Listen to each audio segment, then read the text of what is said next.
Bonjour, donc aujourd'hui on revient sur un sujet que j'avais plus ou moins déjà abordé, c'est le quilting, en fait mes points de quilting, comment je quilte. Donc dans un premier temps, les fils que j'utilise, alors j'aime bien ce type de bobine en bois où la plupart étaient en ton sur ton.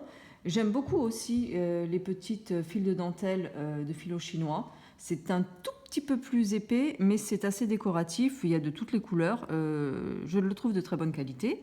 Vous avez le Gutermann en fil à quilter. Et puis vous avez aussi des fils machine décoratifs, mais que j'aime bien utiliser même à la main. Voilà, c'est pour leur coloris. Je dirais qu'avant tout, faites-vous plaisir. Là, on est sur des petits ouvrages en ce qui me concerne. Et donc, on est sur du décoratif. Donc, mon petit top que je fais donc, pour les produits, en fait, je le mets sur le molleton pur coton qui est fourni. Un petit coup de fer, parce que ça va un tout petit peu, non pas le coller, mais quand même, ça va le faire tenir au tissu. Et je fais mon dessin de quilting avec, je sais, c'est pas, tout le monde n'est pas d'accord, mais c'est comme ça que je fonctionne, avec les frictions. Donc soit j'utilise mes stencils selon. D'ailleurs pour celles qui le veulent, j'ai fait un réassort sur le site. Nous avons quelques stencils en tout cas et quelques séries qui sont de nouveau disponibles. Et voilà. Et donc là, je reporte le quilting comme je souhaite le faire. Donc je prends une aiguillette de fil, je fais un nœud, sachant que voilà, je passe par dessous et je bloque mon fil et je vais faire des petits points. Donc on va dire que ça va être du 2 mm. Voilà. Et je fais faire, on fait 5-6. Ce sont des petits points, j'ai pas besoin de cercle parce que là on n'est pas sur un grand ouvrage. J'ai mis quelques épingles, mais le fait déjà d'avoir en fait mis un petit coup de fer avant a fait que le molleton, non pas qu'il soit thermocollant, mais en fait il va quand même se mettre bien. Quelques petites épingles pour tenir, et en fait je vais comme ça quilter. Donc pour celles qui ont l'habitude des quilts, très souvent en fait je ne mets pas le tissu de fond quand je quilte. Donc ça permet en fait d'avoir un intérieur propre, c'est juste par choix. Donc là vous voyez, voilà, je fais mes petits points de quilting.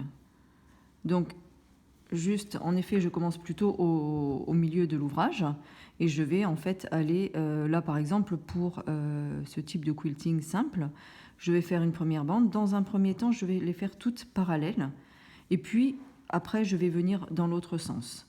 On laisse toujours un petit peu de marge de molleton autour, pas trop, ça n'a pas non plus grande utilité parce que ça peut un peu bouger.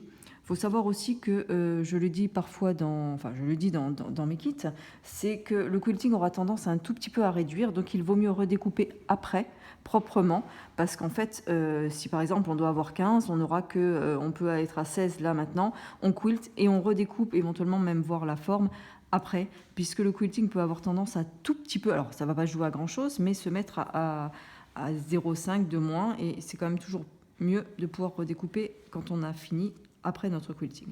Voilà, donc juste quelques points qu'on va reprendre ensemble. Là, pour voir, je vais faire un virage. Voilà, on prend, on fait sur une aiguillée 4-5 points, je tire. Encore une fois, le but, c'est d'être toujours uniforme. C'est-à-dire que si vous faites 0,3 mm de distance, peu importe, si c'est sur tout l'ouvrage, je vous promets que c'est ce qui fera joli. Donc là, par exemple, sur un ouvrage comme ça, vous voyez, là aussi, j'ai fait encore plus petit, mais ce qui est important de voir, c'est simplement qu'en fait, on a des points qui sont uniformes, autant la taille du point que finalement la taille qui va être entre deux points. Voilà, le but, c'est vraiment d'avoir des choses uniformes. Là, j'avais pris justement ce type de fil qui était plus fin, donc parce que je voulais un quilting finalement plus discret, bien qu'il soit coloré. Dans ce type d'ouvrage, je vais plutôt en fait opter en effet sur un ton sur ton en prenant du bleu, mais en ayant un fil un tout petit peu plus épais.